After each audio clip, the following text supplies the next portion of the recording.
قید کر دیا سپیروں نے سانپوں کو یہ کہہ کر اقبال، اب تو انسان ہی کافی ہے انسان کو ڈسنے کے لیے۔ قید کر دیا سپیروں نے سانپوں کو یہ کہہ کر اقبال کہ اب تو انسان ہی کافی ہے انسان کو ڈسنے کے لیے، اب سانپوں کی ضرورت نہیں رہی، اس لیے کہ لوگوں کے اندر ہی اتنا زہر اتر چکا ہے کہ جب بھی بولے تو تیکھا بولے، جب بھی زبان کھولے تو زہر گھولے، جب بھی زبان کھولے گا تو زہر گھولے گا، جب بھی بولے گا تو تیکھا بولے گا۔ اس لیے بھائی نوجوان ساتھیوں، آپ حضرات سے انتہائی ادب کے ساتھ میری گزارش ہے، اللہ کے واسطے اب گناہوں سے ہم توبہ کر لیں، نیکوں کے دامن پکڑ لیں، اللہ والوں کے ساتھ ہو جائیں، اغدو عالما او متعلما او مستمعا او محبا ولا تكن الخامس فتهلك، یا تو عالم بنو یا طالب علم بنو یا ان کی باتوں کو سننے والے بنو یا ان سے محبت کرنے والے بنو، اور یہ پانچواں مت بنیو، یہ پانچواں مت بنیو، یا تو باتیں سننے والے بنو، کاروبار سے ریڑی ریڑا چلا کر پلے داری مزدوری کر کے اینٹ سے اینٹ جوڑ کر لکڑی سے لکڑی لوہے سے لوہا جوڑ کر اگر موقع مل جائے نا تو ان کی باتیں سنا کرو، ان سے محبت کرنے والے بنو، دل سے محبت کرو، دل سے علماء کی قدر کرو، اگر دل سے علماء کی قدر کرو گے اللہ نسلوں میں دینداری پیدا کرے گا، اللہ نسلوں میں ایمانی حرارت حلاوت جذبہ اور ایمانی مزاج ان کا بنائے گا، ورنہ یاد رکھنا پروان آپ چڑھائیں گے، کھلائیں گے آپ، بڑا آپ کریں گے، گریوان بھی آپ کے ناپے گا، گریوان بھی آپ کا ہی پکڑے گا، اور سنو دنیا میں بھی پکڑے گا اور آخرت میں بھی پکڑے گا۔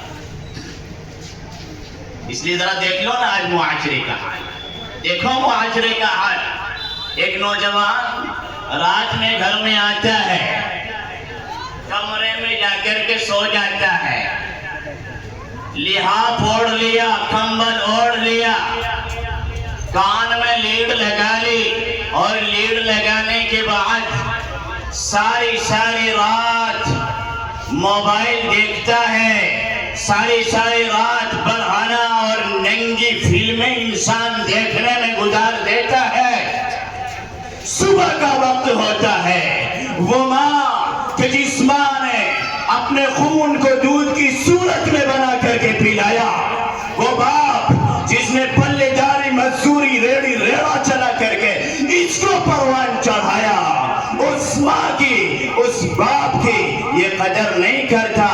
صبح کا وقت ہے، فجر کے وقت باپ جاتا ہے، کمرے میں پہنچتا ہے، عبداللہ، ارے عبد الرحمن، سیف اللہ، ارے میرا بیٹا سیف الرحمن، نام پکارتا ہے، انگوٹھا پکڑتا ہے، ہلاتا ہے، او میرے بچے، او میرے بیٹے نماز کا وقت ہو گیا، اٹھ تو صحیح چل نماز کے لیے۔ یہ نوجوان ایسی لات مارتا ہے اور ایسی گالی اپنے باپ کو دیتا ہے اور ایسا برا بھلا اس بوڑھی ماں کو کہتا ہے جو ماں بیمار ہے، جو ماں پریشان ہے، جس ماں نے خود گیلے میں سوئی، اسے سوکھے میں سلایا، خود پریشان ہو گئی، اس کو پریشان نہ ہونے دیا، خود بیمار ہو گئی، اس کو بیمار نہ ہونے دیا، خود بھوکی رہ لی لیکن اس کو کھانا کھلایا۔ آج اس ماں کو صبح گالیاں دینا شروع کر دیتا ہے۔ یہ ہمارے معاشرے کا حال ہے، یہ آج ہمارے نوجوانوں کا حال ہے۔ اس لیے نوجوان بھائیوں، پیارے دوستوں، اس معاشرے کو کہاں تک لے کر جاؤ گے؟ کہاں تک لے کر جاؤ گے بھائی؟ اب تو آ جاؤ اللہ کے واسطے۔ او بھائی، او میرے نوجوان ساتھی، بددینی کے راستے سے کبھی دین نہیں آیا کرتا، بددینی کے راستے سے کبھی نہیں دین آیا کرتا۔ سوشل میڈیا کے زمانے میں انٹرنیٹ کے ذریعے سے دین سیکھنا چاہتا ہے، دین سیکھنا چاہتا ہے، دین انٹرنیٹ کے ذریعے نہیں آئے گا۔ گوگل بعض مرتبہ ایسی جگہ لے کر چلا جاتا ہے، انسان نہ آگے جا سکتا نہ پیچھے ہٹ سکتا۔ اس لیے اگر دین سیکھنا ہے علماء کی صحبت اختیار کرو، علماء کے پاس آؤ، اللہ والوں کے پاس آؤ، بڑوں کے پاس آؤ، ان بزرگوں کے پاس آؤ۔ صحبت صالح ترا صالح کند، صحبت طالح ترا طالح کند۔ اچھی صحبت تجھے اچھا بنا دے گی اور بری صحبت تجھے برا بنا دے گی۔ جہاں عطر ملتا ہو جاؤ وہاں اگر آؤ گے ایک دن کپڑے بچا کر، جہاں آگ جلتی ہو جاؤ وہاں اگر آؤ گے ایک دن کپڑے جلا کر۔ سامنے بیٹھ لوں لپٹنا کچھ نہیں، خود بخود ہی لپٹ جائے گا۔ ایسا لپٹے گا انسان کہ لپٹا ہی رہ جائے گا میرے عزیزوں، اگر علماء کے خلاف چلے گا اور علماء سے دین نہیں سیکھے گا، سوشل میڈیا کے ذریعے سے دین سیکھے گا۔ 80% ہمارا نوجوان ذہنی مرتد ہو چکا ہے، 80% ہمارا نوجوان انٹرنیٹ کے ذریعے سے ہمارے نوجوان ذہنی مرتد ہو گئے۔ بغیر ٹوپی کے نماز پڑھ رہا ہے، جی ہم اسے پوچھ رہے ہیں بھائی ٹوپی اوڑھ لے، جی کیا شریعت سے ثابت ہے؟ کیا بغیر ٹوپی کے نماز نہیں ہوتی؟ کیا رفع یدین نہیں حدیث میں آیا ہے؟ اوپر سے اور باتیں سنانا شروع کر دیتا ہے۔ اس لیے میرا عزیزو، اس لیے نوجوان بھائیوں اور پیارے دوستوں، اللہ والوں کی صحبتیں اختیار کرو۔ میں نے کہا اُبْدُ عَالِمًا أَوْ مُتَعَلِّمًا أَوْ مُسْتَمِعًا أَوْ مُحِبًّا وَلَا تَكُنِ الْخَامِسَ فَتَهْلِكَ۔ یا تو عالم بنیو یا طالب علم بنیو، اگر موقع نہیں مل سکا، اگر وقت نہیں مل سکا، زندگی بہت آگے چلی گئی، 80 سال کے 90 سال کے آپ ہو گئے، علم نہ سیکھ سکیں تو ضروری باتیں ضرور سیکھ لیو۔ نماز کیا ہے، زکوٰۃ کیا ہے، حلال کیا ہے، حرام کیا ہے، جائز کیا ہے، ناجائز کیا ہے، یہ ضروری باتیں سیکھنا ہر ایک انسان کے اوپر ضروری اور فرض اور واجب ہے۔ کیا ہم نے سیکھ لیا کہ حلال کمانا ہمارے اوپر فرض نہیں ہے؟ معاشرے میں سنو غور سے، مولانا احمد علی لاہوری رحمت اللہ علیہ نے بہت ساری وجوہات معاشرے کے بگاڑ کی لکھی ہیں، مختصر بات کر کے اپنی جگہ لیتا ہوں۔ مولانا احمد علی لاہوری رحمت اللہ علیہ نے لکھا ہے کہ معاشرے کے بگاڑ کی سب سے بڑی وجہ حلال نہیں کماتا، حلال نہیں کھاتا، اپنے بچوں کو حلال نہیں کھلاتا ہے، حرام کماتا ہے، حرام کھاتا ہے، حرام اپنے بچوں کو کھلاتا ہے۔ یہ ٹھیک ہے جی سنو ادھر دیکھو، مجھے دیکھو میرے عزیزوں، آپ کی توجہات ہیں تو باتیں بھی نکلیں گی، اور تمہاری توجہ ادھر ادھر ہو گئی تو باتیں بھی ادھر ادھر ہو جائیں گی۔ تو مولانا احمد علی لاہوری رحمت اللہ علیہ نے لکھا ہے کہ معاشرے کی سب سے بڑے بگاڑ کی وجہ حرام کمانا، حرام کھانا، اپنے بچوں کو حرام کھلانا، سب سے بڑی وجہ معاشرے کے بگاڑ کی یہ ہے۔ ایک انسان طواف کرتا ہے، بیت اللہ کا دروازہ پکڑے ہوئے ہے، کعبۃ اللہ کی چادر پکڑے ہوئے ہے، اور چادر پکڑ کر کے کہہ رہا ہے مالک معاف کر دے، مالک رحم فرما دے، خالق تیرے دروازے پر آیا ہوں، یہ پالنہار معاف کر دے۔ لیکن سنو، اکلہ حرام وشربہ حرام ولباسہ حرام وغذی بالحرام، اس کا کھانا بھی حرام، اس کا پینا بھی حرام، اس کا رہنا سہنا بھی حرام، بتاؤ پھر اللہ تبارک و تعالی اس کی دعا کو کیسے قبول کر لے گا؟ سیدنا صدیق اکبر رضی اللہ تعالی عنہ ایک مرتبہ بیٹھے ہوئے ہیں، ایک خادم آیا اور وہ کھانا لے کر آیا. غور سے سنو، بہت عجیب واقعہ ہے اور بڑا دلوں پر اثر کرنے والا واقعہ حضرت شیخ نے بیان کیا ہے. ایک خادم کھانا لے کر کے آیا، سیدنا صدیق اکبر رضی اللہ تعالیٰ عنہ بیٹھے ہوئے ہیں، آپ کے سامنے کھانا رکھا گیا، آپ نے فوراً لقمہ تھوڑا چھوٹ بتلا رہا ہوں، لقمہ چھوڑ کر کے کھا لیا. خادم نے آگے سے کہا، حضرت آپ جب بھی میں کھانا لاتا ہوں فوراً مجھ سے پوچھتے ہو کہاں سے لائے ہو، آپ نے آج جلدی اتنی کی کہ فوراً لقمہ توڑ کر کے کھا لیا، آپ نے پوچھا نہیں، آپ نے آج مجھ سے پوچھا نہیں کہ کہاں سے کھانا آیا ہے. سنو غور سے میرے عزیزو، سیدنا صدیق اکبر رضی اللہ تعالیٰ نے فرمایا، او میرے بھائی، میں بھوک میں اتنا پریشان تھا، بھوک کی تڑپ اور تپش میرے پیٹ میں اتنی تھی کہ میں جلدی کی وجہ سے تجھ سے پوچھنا بھول گیا. کیا کہہ رہا ہوں میں، ادھر دیکھو کیا کہا سیدنا صدیق اکبر رضی اللہ تعالیٰ نے. میری بات سمجھ میں آ رہی کہ نہیں آ رہی؟ سیدنا صدیق اکبر رضی اللہ تعالیٰ نے فرمایا، او میرے بھائی، بھوک کی تڑپ کی وجہ سے پوچھ نہ سکا، پریشان تھا، بھوکا تھا، اس وجہ سے تجھ سے کہہ نہ سکا، پوچھ نہ سکا. اس خادم نے پھر کہا، حضرت امیر المؤمنین خلیفۃ المسلمین، یہ کھانا پھولا انسان نے نظر مانی تھی اور اس کا کھانا، وہ اس نے کھانا دیا، وہ کھانا لے کر آیا تھا، شبے کا کھانا تھا. حضرت سیدنا صدیق اکبر رضی اللہ تعالیٰ نے پانی کا پیالہ منگوایا اور پیالہ منگوا کر کے اس کو پیا اور پی کر کے علق وقت تھرتے رہے، وہ سارا لقمہ باہر نکال دیا، یہاں تک کہ خادم کہتا ہے کہ میں دیکھ رہا ہوں امیر المؤمنین خلیفۃ المسلمین سیدنا صدیق اکبر رضی اللہ تعالی عنہ کا چہرہ سرخ ہو گیا، آنکھوں سے آنسو جاری ہو گئے، آپ تڑپ رہے ہیں، وہ لقمہ نکالنے میں بڑے پریشان ہیں، آپ کو بڑی دقت ہو رہی ہے.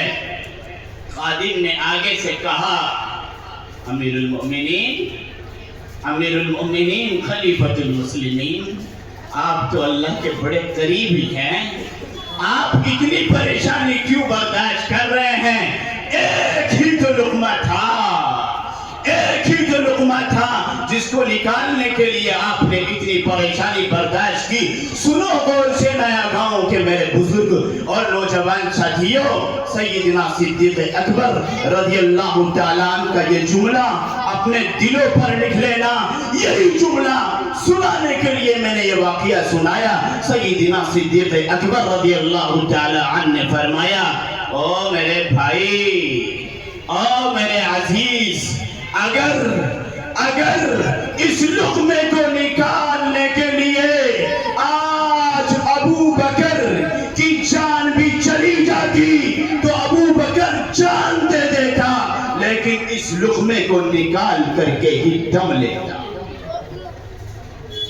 ابو بکر اس لقمے کو نکال کر کے ہی دم لیتا اگرچہ جان چلی جاتی.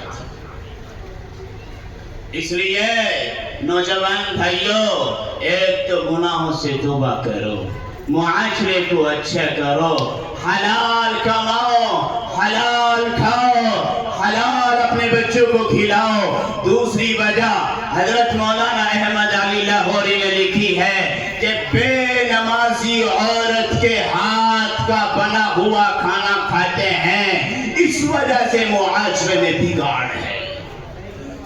دوسری وجہ کیا لکھی بھائی؟ بے نمازی عورت کے ہاتھ کا کھانا کھانے کی وجہ سے معاشرے میں بگاڑ ہے. موبائل بھی چل رہا ہے، ویڈیو بھی دیکھی جا رہی ہے، آٹا بھی گوندھا جا رہا ہے، ویڈیو بھی چل رہی ہے، گانے بھی چل رہے ہیں، روٹیاں بھی اور ہنڈیاں بھی بن رہی ہے. اس لیے اپنے گھروں کی مستورات کو نماز کا عادی بناؤ۔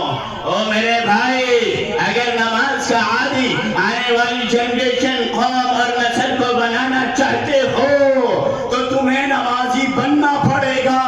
سنو، جب باپ رات کو 12 بجے تک موبائل دیکھے گا، بتاؤ کیسے اپنی اولاد کو موبائل دیکھنے سے انکار کرے گا؟ جب شوہر اور بیوی بچوں کے سامنے لڑیں گے، بتاؤ پھر بچوں کو جھوٹ بولنے سے اور آپس میں لڑنے سے کیسے منع کر سکتے ہو؟ اس لیے میں اپنی بات کو ختم کرتا ہوں۔ دوسری وجہ کیا لکھی؟ دوسری وجہ لکھی ہے کہ بے نمازی عورت کے ہاتھ کا کھانا کھانے کی وجہ سے یہ معاشرے میں بگاڑ ہے۔ اور تیسری وجہ لکھی ہے کہ آج کل علماء اور عوام کا جو تعلق ہے وہ دور ہوتا جا رہا ہے، دوریاں آپس میں ہوتی جا رہی ہیں۔ علماء اور اہل علم کی قدر لوگوں کے دلوں میں نہیں رہی ہے۔ او میرے عزیزو، او میرے نوجوانوں، اللہ کے رسول نے فرمایا ہے، امام غزالی نے احیاء العلوم میں مجمع الزوائد کے حوالے سے ایک روایت نقل کی ہے کہ حضور مجلس عالم خیر من 1000 رکعات وشہود 1000 جنازہ وعیادت 1000 مریض، کہ ایک عالم کی مجلس میں حاضری دینا 1000 نفلی رکعتوں سے بڑھ کر ہے۔ کتنا میرے بھائی؟ کتنا؟ 1000 نفلی رکعتوں سے بڑھ کر ہے۔ وشہود 1000 جنازہ، 1000 جنازوں میں انسان شرکت کرے، اس سے بڑھ کر ہے ایک عالم کی مجلس میں حاضری دینا۔ وعیادت 1000 مریض، 1000 مریضوں کی عیادت کرے، اس سے بڑھ کر ہے ایک عالم کی مجلس میں حاضری دینا۔ اس لیے علماء سے اپنے تعلق کو مضبوط کرو۔ یہ سرخیز علاقہ ہے، علماء کا علاقہ ہے، گھر گھر حافظ ہو رہے ہیں، گلی گلی حافظ ہیں، بہتات ہیں ماشاءاللہ۔ اللہ تبارک و تعالی کا فضل ہے، اس کا احسان ہے۔ ابھی میں ہماچل کے ایک سفر پر تھا، ہمارے ایک بزرگ عالم دین حضرت مولانا محمد یونس صاحب، وہ مجھ سے کہنے لگے، مفتی صاحب جس جگہ میں بیٹھا ہوا ہوں اس جگہ کے 30 کلومیٹر کے اطراف میں نہ کوئی عالم ہے، نہ کوئی قاری ہے، نہ کوئی حافظ ہے۔ نماز جنازہ پڑھانے کے لیے 30 کلومیٹر کے اطراف میں یہاں سے جاتا ہوں، جنازے کی نماز پڑھانے کے لیے، کفنانے کے لیے، دفنانے کے لیے وہ وہاں سے جاتے ہیں۔ یہاں تو اللہ تبارک و تعالی نے بڑا فضل فرمایا ہے۔ اس لیے علماء کا ساتھ دو، قدردانی کرو۔ اگر لئن شکرتم لأزیدنکم ولئن کفرتم ان عذابی لشدید، اگر شکر گزاری کرو گے اللہ نعمتوں کو بڑھائے گا، ناشکری کرو گے جو ہے وہ بھی چھین جائے گی۔ سنو، سمرقند و بخارا تاشقند، جہاں امام بخاری نے بخاری شریف لکھی ہے، 2 رکعت نماز پڑھتے، وضو کرتے، 2 رکعت نماز پڑھتے، اللہ سے دعا کرتے، اس کے بعد ایک حدیث لکھتے۔ امام مسلم نے جہاں پوری مسلم شریف لکھی ہے، ناقدری کرنے کی وجہ سے ان جگہوں پر آج خنزیر بندھے ہوئے ہیں، آج وہ شراب کے اڈے بنے ہوئے ہیں، آج وہ زنا کے اڈے بنے ہوئے ہیں۔ قدردانی کریں گے انشاءاللہ؟ ارے بھائی قدردانی کریں گے انشاءاللہ؟ ناقدری تو نہیں کریں گے؟ ارے ناقدری تو نہیں کریں گے؟ انشاءاللہ علماء اور اہل علم سے اپنے تعلق کو مضبوط کریں گے۔ ان کی ہر آواز پر انشاءاللہ لبیک لبیک و سعدیک کہتے ہوئے ہم حاضر ہو جائیں گے۔ قاری صاحب اگر ضرورت ہے سیمنٹ کی ہم تیار ہیں، اگر ضرورت ہے آپ کو اینٹوں کی ہم تیار ہیں، اگر ضرورت ہے رقم کی ہم رقم دینے کے لیے تیار ہیں، اگر ضرورت ہے ہمارے وقت کی ہم وقت دینے کے لیے تیار ہیں۔ ہے میرے عزیزو، آپ تیار ہیں اس کے لیے؟ سب ساتھی ہاتھ اٹھائیں، انشاءاللہ ہم ہر اعتبار سے قاری صاحب کا ہر اعتبار سے انشاءاللہ ساتھ دیں گے۔ میرے عزیزو اللہ مجھے بھی عمل کی توفیق دے اللہ آپ کو بھی عمل کی توفیق عطا فرمائے وآخر دعوانا ان الحمد للہ رب العالمین